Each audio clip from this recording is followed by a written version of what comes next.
മറ്റൊരു വളരെ പ്രധാനപ്പെട്ട വാർത്തയിലേക്ക്. സംസ്ഥാനത്തെ റേഷൻ വിതരണം പ്രതിസന്ധിയിൽ.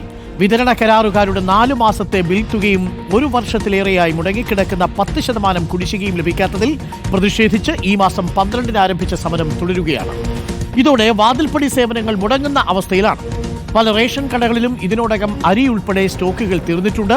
സമരത്തിൽ സർക്കാർ ഇടപെടൽ ഉണ്ടായാൽ മാത്രമേ റേഷൻ പ്രതിസന്ധിക്ക് പരിഹാരമാകൂ.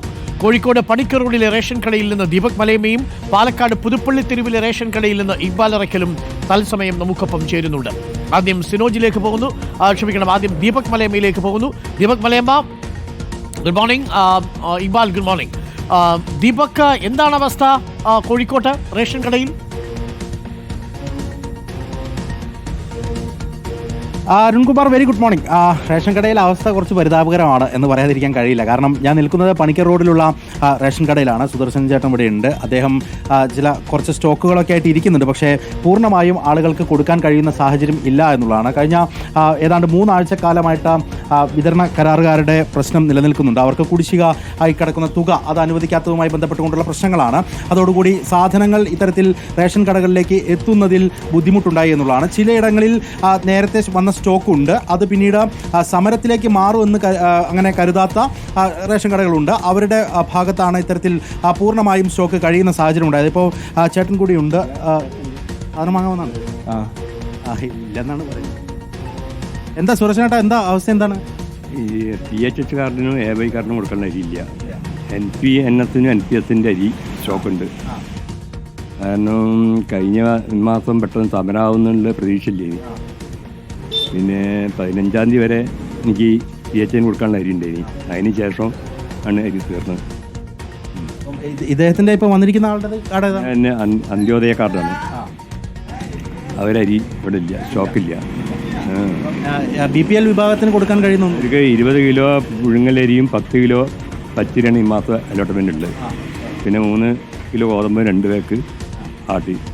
അപ്പോൾ അത് സ്റ്റോക്കില്ല. അപ്പോൾ ഇങ്ങനെ വരുന്ന ആളുകളെ നിങ്ങൾ എന്താ ചെയ്യും? പിന്നെ അടുത്ത കടയിൽ ഉണ്ടെങ്കിൽ വാങ്ങിക്കോളാൻ പറയും. അങ്ങനെയാണെങ്കിൽ ചേട്ടാ ഇപ്പോൾ തൊട്ടടുത്ത കടയിലേക്ക് പോകും. അടുത്ത കട പൂട്ടിക്കിടക്കല്ലേ.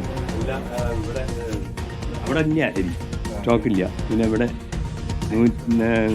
നായരതല്ലാന്ന് റസാക്കിന് സ്റ്റോറുണ്ട്. പൊതുവെ റേഷൻ കടയിൽ തന്നെ ആശ്രയിക്കുന്ന ആളാണ്. റേഷൻ കടയിൽ അരി വാങ്ങിക്കുന്ന ആളാണ്.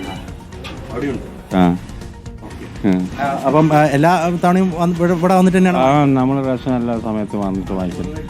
അരുൺ, ഇതാണ് ഒരു പ്രതിസന്ധി എന്ന് പറയുന്നത്. അതായത് ആളുകൾ വന്നു കഴിഞ്ഞാൽ സുദർശൻ ചേട്ടന് മടക്കി അയക്കേണ്ട സാഹചര്യമാണ്. മറ്റൊന്നും കൊണ്ടല്ല, ഇവിടേക്ക് സാധനങ്ങൾ എത്താത്തത് കൊണ്ടാണ്. ഇതിൻ്റെ മറ്റൊരു വലിയ പ്രതിസന്ധി എന്ന് പറയുന്നത്, ഒരുപക്ഷെ ഇങ്ങനെ വിതരണ കരാറുകാരുടെ പ്രശ്നം പരിഹരിക്കപ്പെട്ടിട്ടില്ലെങ്കിൽ വരും കാലങ്ങളിലേക്ക് നമുക്ക് കേന്ദ്രത്തിൽ നിന്ന് കിട്ടാനുള്ള അലോട്ട്മെൻറ്റ് ഉൾപ്പെടെ അതിനെ ബാധിക്കും എന്നുള്ളതാണ് റേഷൻ ഡീലേഴ്സൊക്കെ പറയുന്നത്. അതുകൊണ്ട് ഈ പ്രശ്നപരിഹാരം എന്ന് സാധ്യമാകും എന്നുള്ള ചോദ്യമാണ് ഇപ്പോഴും ചോദിക്കുന്നത്. സുരക്ഷേട്ടാ, ഇവിടെ നിരവധി ആളുകൾ ഇങ്ങനെ വന്ന് മടങ്ങി പോകേണ്ട സാഹചര്യം ഉണ്ടല്ലേ? AMIക്കും BHHനും അരിയാ 15-ാം തീയതി ചേട്ടൻ ഞാൻ എനിക്ക് കൊടുക്കാൻ പറ്റിയിട്ടില്ല. സാധനം സ്റ്റോക്കില്ലാണ്ട് ഞാൻ അങ്ങനെ കൊടുക്കും. നിങ്ങളാണ് പ്രതീക്ഷിച്ചതുമില്ല ഇങ്ങനെ ഒരു സമരം പ്രതീക്ഷിച്ചത്? പെട്ടെന്ന് ഒരു ദിവസം മാത്രമാണ് അവിടുന്ന് ഇഷ്യൂ ചെയ്ത്. അന്ന് ഈ നോർത്തിൽ 22 ഷാപ്പുകാർക്ക് അരി ലഭിച്ചു. പക്ഷേ ഇങ്ങനെ ഒരു സമരം ആവുന്ന ഒരു സൂചനറ്റായിരിക്കും എന്നുള്ള ധാരണയല്ലേ ഇനി. പിന്നെ അന്ന് എനിക്ക് എടുക്കാൻ പറ്റാത്ത അവസ്ഥയാണ്. ഇവിടെ റേഷൻ ഉണ്ട്, കൊടുക്കാനുണ്ട്. ഇപ്പോൾ കൊണ്ടുവന്നിരിക്കുന്ന ഇവിടെ കൊണ്ടുവരാൻ സൗകര്യമില്ല ഇനി. അതുകൊണ്ട് പിറ്റേന്ന് കിട്ടുന്ന വിചാരിച്ചു. പിറ്റേന്ന് ഭയപ്പെട്ട് അവിടെ കരാറുകാർ സമരമാണെന്ന്. കരാറുകാർ പെട്ടെന്ന് കുറച്ചാൾക്ക് കൊടുത്തും കാര്യം പെട്ടെന്ന് സമരം ചെയ്യുന്നത് അതും തെറ്റല്ലേ. കാരണം എല്ലാം തീരെ കൊടുക്കാതിരിക്കുക. കൊടുത്തു കഴിഞ്ഞാൽ കുറേ ആൾക്ക് കിട്ടുക, കുറേ ആൾക്ക് കിട്ടാതിരിക്കുക. അപ്പം എനിക്ക് ഇന്ത്യ സംബന്ധിച്ച് സ്റ്റോക്ക് എത്ര ദിവസത്തേക്ക് കൂടി ഉണ്ടെന്നൊന്ന് ചോദിക്കുമോ? ചോദിക്കാം. ഇവിടെ ഇപ്പം നമുക്കുള്ളത് APL വിഭാഗം. APL NPNSനും NPSനും അരി അതെനിക്ക് അത്ര കാർഡില്ലല്ലോ. അതുകൊണ്ട് കുറഞ്ഞ കാർഡേ ഉള്ളൂല്ലോ. അതുകൊണ്ട് മാസം കൊടുക്കാൻ കഴിയും. അരുൺ, ഇത് നഗരപ്രദേശമാണ്. നമ്മൾ കോഴിക്കോട് നഗരത്തിൽ തന്നെയുള്ള പണിക്കർ റോഡിലുള്ള ഈ റേഷൻ കടയിലേക്കാണ് വന്നിരിക്കുന്നത്. 117 നമ്പറാണ്. അതുകൊണ്ട് ഇവിടെ അത്ര കണ്ട് ആളുകൾ, അതായത് APL വിഭാഗവുമായി ബന്ധപ്പെട്ട ആളുകൾ വരാത്തത് കൊണ്ട് ഈ മാസം അങ്ങ് തള്ളിപ്പോകും. അതിനപ്പുറത്തേക്ക് വന്നു കഴിഞ്ഞാൽ കാര്യങ്ങൾ പോകുമെന്നുള്ളതാണ്. എന്തായാലും മിനിസ്റ്റർ തന്നെ